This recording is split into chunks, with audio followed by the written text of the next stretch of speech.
Hello, my name is Prime, and welcome back to ETS2 Showcases, and today I'm going to be once again checking out a brand new truck here in ETS2, and this time it is the brand new Scania S BEV, or Battery Electric Vehicle. Now here in ETS2, there are two brand new versions of the Scania S line BEV. I am driving the 45S, the top trim of the truck that is available, but there is also a 40S version that you can find within the quick job market. And yes, you heard me correctly, we unfortunately cannot own the Scania S line BEV vehicles. However, they are available, just like the Renault E-Tech, available within the quick job section of your ETS2 game. So if you happen to go into your ETS2 quick job menu and, for example, put on the Scania filter, scroll through some of your jobs that are available, and you should be able to find a truck that will look somewhat like this, and of course have a blue electric symbol in the top right hand corner. That symbolizes the full electric truck, and if you hover over the truck, it will tell you how many kilowatt worth of power and horsepower that particular Scania is. If it's the 450 kilowatt, it is the 45 version of the truck. If it is the 400 kilowatt, it means it is the 40 version of the truck. Nothing other than the power changes between these two versions, and I guess in that sense, maybe the range. They can go over 500 kilometers on a single charge, but that should not be an issue today because we are here in the Iberia DLC once again, down here in Portugal, just outside of Porto actually today, and we're heading up into what will be Spain, but in A Cortuna, that's how I'm going to say it. I apologize if it is absolutely butchering it. However, it's a nice delivery, and it's about 320 kilometers, so definitely pushing that 350 kilometer range in terms of what you can actually get out of the jobs that are available within this version, shall we say, of ETS2 with being able to drive this truck. Now, there's no point me doing an external startup because it is fully electric, so let's go ahead and turn on the truck. And just like that, we have the normal Scania startup screen. However, the dash is a little bit different. So it gives you the readout of the charge and, of course, your power usage versus then regenerative braking. And well, because this is a brand new truck added to ETS2, SCA Software has done some work to kind of freshen up and, of course, update the truck to make it as realistic as possible. Update that being off of what we normally have in the S trim of the Scania trucks. So besides cleaning up some of the dashboard components and just making the overall quality a little bit better, at least more to the modern standard, there's now blind spot monitoring that will light up on the pillar there, and there's just a few nice things to have. So let's go ahead and roll out of here, and we're going to talk about a few things today, mainly a lot about ETS2, but of course about the trucks that are coming to ETS2 and what are kind of the trends we're seeing. And oh, by the way, we're also taking used plastics today, and we happen to be using a Tierson trailer, which is quite handy. I do appreciate that ETS2 working with me there to have a nice trailer and truck combo.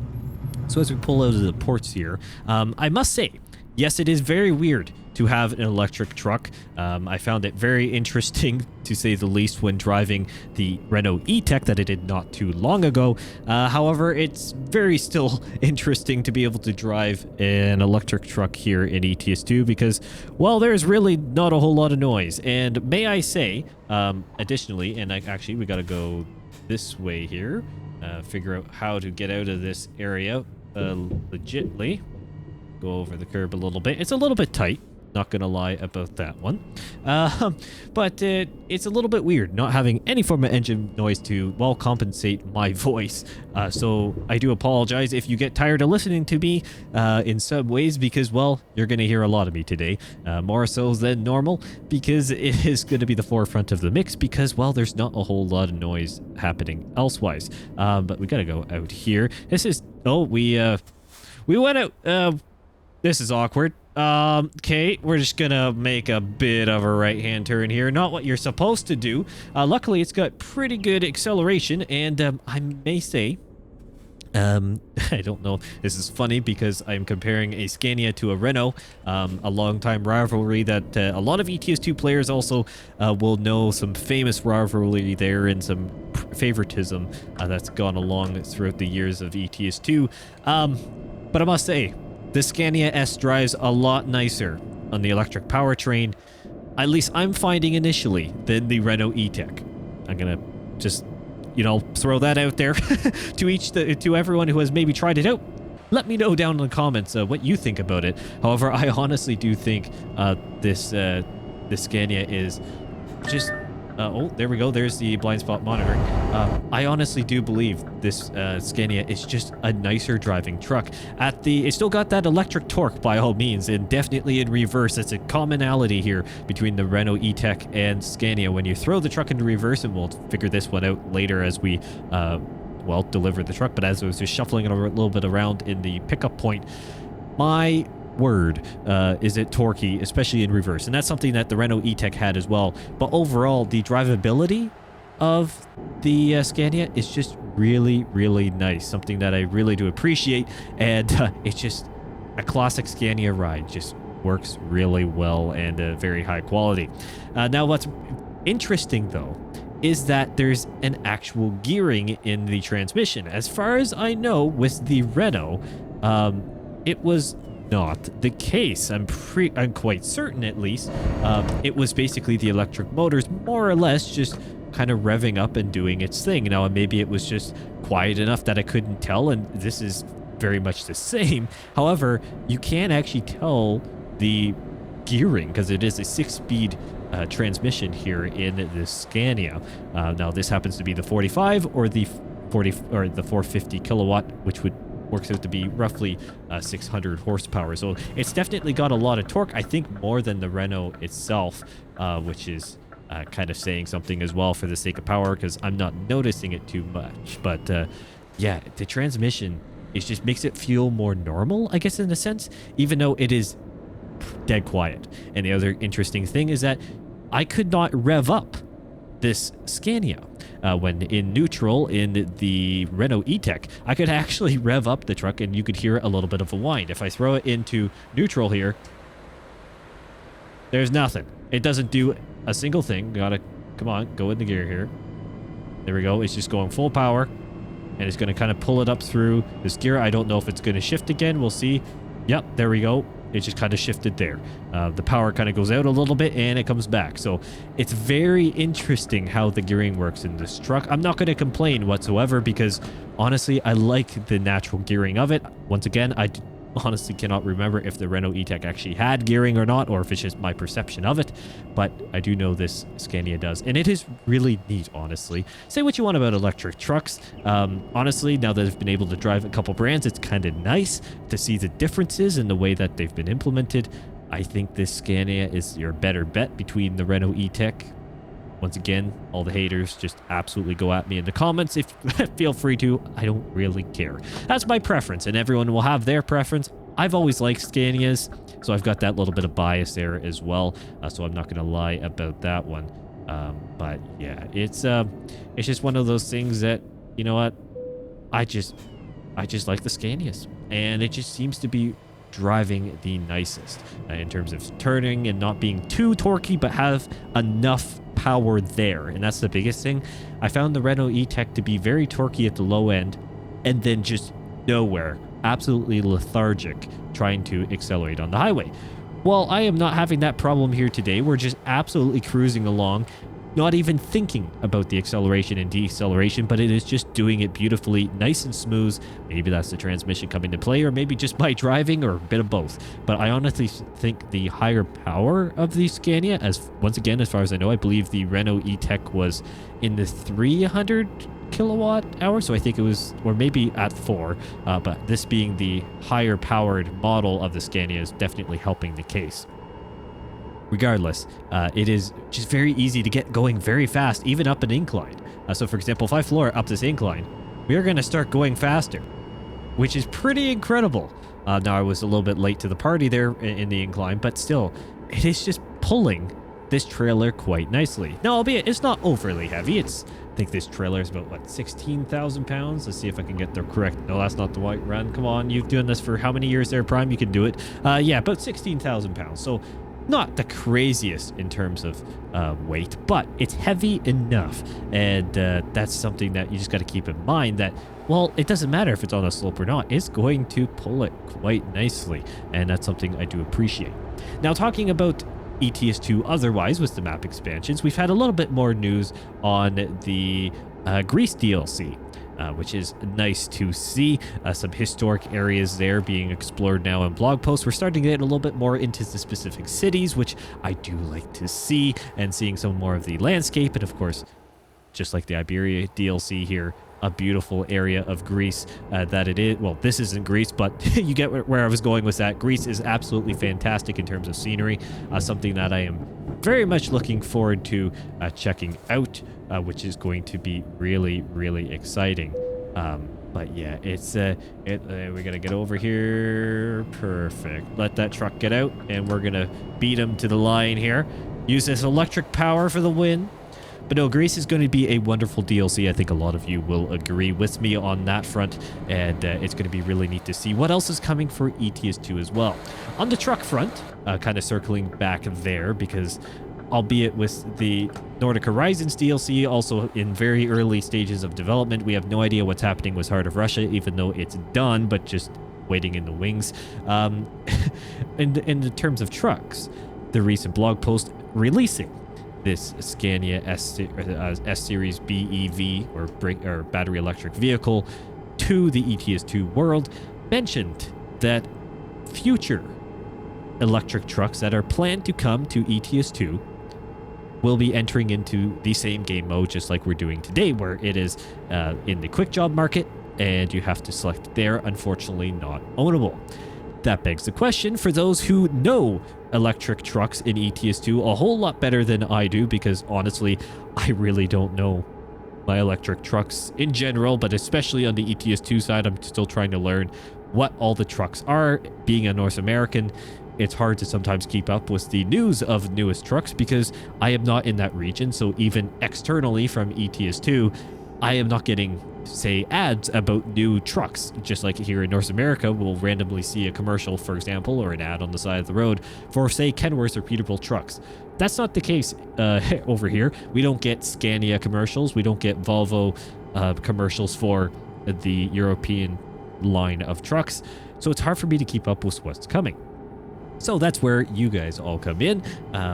I do like your feedback, and if you can help a guy out, that would be absolutely fantastic. Just let me know what you think some of the other electric trucks that could be coming down the line are. I'm always open to hearing what you guys think, and honestly, you all are absolutely fantastic at giving me good pointers on whether it's how I pronounce things or what I should do, and especially here in ETS2, different tips and tricks for the areas. That is absolutely fantastic to know. So once again, let me know what you think could be coming for ETS2. Is it an all-electric Mercedes, Volvo, all of the above?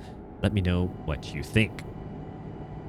So as we continue to our destination here, as we continue along, once again, it's one of the longer deliveries actually that you can get within this mode. It's capped to about 350 kilometers for a single delivery. That is because of, well, there's no charging stations along the way. That is something that we all want to see change. There is no doubt about that. SEA Software is aware of this, and they are going to be working to make sure the charging network of ETS2 becomes a reality. However, it's going to take some time. Unfortunately, just like in the real world, it's not something that can be an immediate switch. And for SEA Software, with a lot of the older areas, this is something that is going to take time because they have to completely rework, let's say, the gas stations where the charging stations would be, or add in the sections of the map. It's a little bit more complicated than many of you may think. Yes, it could be done otherwise, and honestly, there have been great suggestions out there about having us being able to charge at our garages that you own across the map. Now, it has that in its own right has its own pros and cons. There's no doubt about that. Some people will be able to have garages all over the place. Some people can't.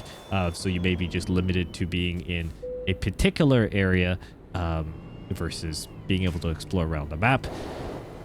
Honestly, I don't mind the way this game mode works with it being in just the quick jobs. Would I have loved to be able to customize this truck more? Yes, absolutely. The paint job on it is actually really cool for this Scania Electric. I'm very happy with it. Would I have loved to be able to customize some of the other details of this truck? Yes, there's no doubt about it. Would it be great to be able to own it, have my normal Prime license plate on the front, and just be able to have more free reign with it? Yes, and especially the charging. Would it be interesting to have to deal with that and kind of plan the route a little bit more because there's less charging stations than there are gas stations? Yes, that would be great. Is that reality right now? No. And yes, it would be great to be able to have, say, our all of our garages, because those are prefabs that are pretty much scattered across the entire map. There wouldn't be, in theory, as much work to do to integrate those. However, that's just not the way that SES Software is seemingly going with it, and maybe there's other logistics issues with trying to get the whole charging thing to work, and that really shouldn't matter. It's essentially just a rebrand of the fuel script, if you think about it that way. At least to my non-SES Software eyes. I'm in no way a developer. I don't know how it's done behind the scenes, but to me, it's not like there's a full fuel scripting in the sake of, well, you're watching us refuel a truck. You just pull up to a green dot, you hold enter, for example, and it automatically fills up the truck. There's a consumption rate, which just like the electronic or the battery power is already in there. In theory, it shouldn't be a big deal. They do a cutscene, it charges the truck, passes some time, call it a day. There's obviously the biggest hurdle is the physical charging points around the map and just the amount that would have to be added in. Yeah, it's an interesting battle to have. And honestly, I'm really hoping, and I know a few of you have recommended this as well, I'm really hoping that they become proactive and just start adding these capabilities, if not fully putting in the electric charging into all the brand new DLCs that are in development. For example, Greece, Nordic Horizons. Go ahead and put the battery electric charging, or put the charging networks into those DLCs right off the bat. It's an extra highlight of those DLCs in my mind. Anyone who buys the DLCs not only can, well, explore the beautiful areas within them, they can actually drive electric vehicles and have it just basically unlocked that you can own it if you have those DLCs.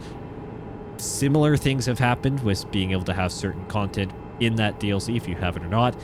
In theory, it shouldn't be that complicated to do, but once again, I am no developer. Who am I to say that? But that's a great suggestion, at least in my eyes, and I think a lot of you would agree that why not basically put these charging networks into the brand new DLCs when you're eventually going to do it anyways. Kind of work ahead of yourself instead of behind it or against it. There's just no reason why not to basically put these charging networks in, or at least have the prefabs with charging ports, whether they actually are enabled or not, with the green dot for charging, or like cutscene manager basically. Just go ahead and put her in. It just, oh, we gotta go all the way over, cutting across the lanes. Classic Prime Simulation moment. Gotta go to the truck that doesn't have a height restrictor on it. Classic. Go here. Pay the toll, the land of tolls. I should have gone through the automatic one, but I gotta interact with some people at some point, right? Listen to that electric motor whine. It is a really cool thing, honestly. Oh, we're gonna leave that car some space. My mirrors are a little bit messed up. Sorry, side note. I last minute installed the FOV, True Mirror FOV mod for ETS2. Forgot to change my mirrors back. So it's the bottom ones there are a little bit messed up. So I think I mean I can't even see my truck, so I can see it in the top section but not the lower section. So forgive me there. That's fine. We'll live. No harm done. Anyways, lots of toll roads here at ETS2, and yes, it'd be great for SES Software to be proactive and just go ahead and put the charging networks in. It just makes sense. Maybe they're going to do that, maybe not. I mean, to me, it makes sense. Why work against yourself? But that being said, there are reasons, I guess, against it. We'll have to see. I could pretty much bet you that they get some more sales on some DLCs, and I mean, they do well anyways, don't get me wrong. I'm not trying to be a sales advocate here, even though some of you would probably call me that when I do DLC early access reviews, but that's besides the point. I bet you a lot of people would get them no matter what if they could actually own these trucks. An extra truck, I think a lot of people would mind that at all, to be honest. I certainly would. That's for sure. I always enjoy new trucks, so whether it's in a quick job or we can own them, obviously ownable is the best way to go in my eyes, but that's not always reality, and that's very much true here. Now we got to slow down a little bit here because we are very much speeding. Get down closer to at least only 10 kilometers over. A little bit more of a... Oh, never mind. We sped right up. Why to go to 50 kilometers an hour then to 90? Interesting. I mean, I guess we were kind of in town there, so it does make sense, okay? But, oh, we're going to slow down again. Okay, what? Okay, that's weird. That's weird. The slow down and then speed up for kind of no reason. Lovely. Hey, you got... And now back up to 90.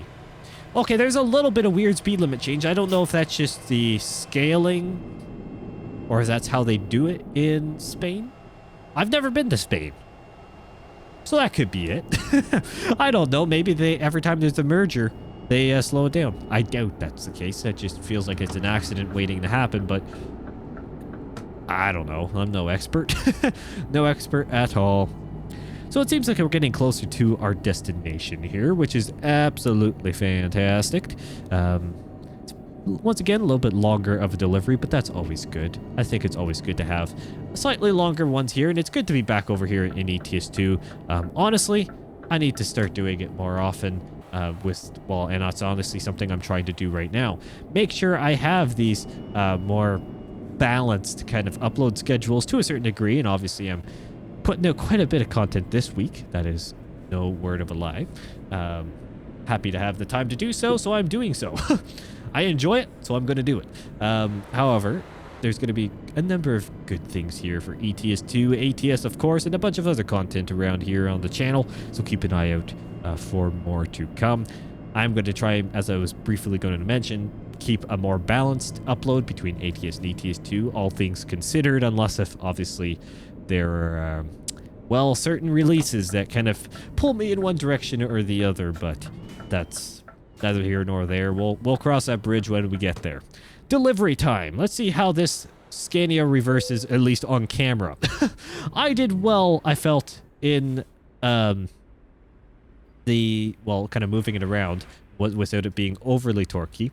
However, things can change, and we got to try and get it into the spot here. Oh, my word. Okay, yeah. Still ETS2 trailer rotates on a dime. So we got to make sure, and it just tap of the throttle. If there's any suggestion I can give you, is tap the throttle, because this thing is absolute. I think we're against the trailer back there. We are.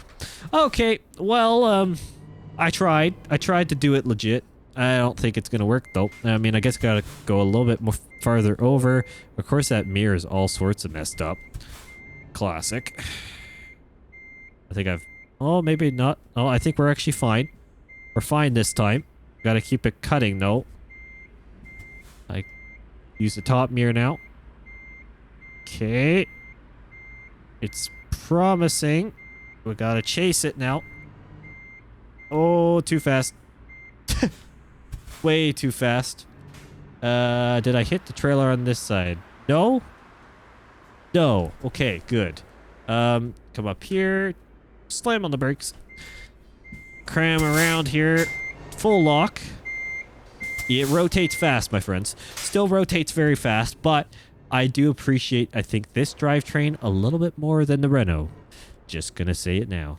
I kind of just pulled out of the spot here, but non-blindside reverse is always the way to go. No one will disagree with me on that one, I don't think. Let's try and chase it. I think I may have chased it a little late, but I think I'm going to get away with it. I think I just went from being too close on the far side to too close on this side very quickly. I don't know if it's going to accept that. I doubt it. We're going to just see if it... Oh, it will. It will take it. Will I take it, though?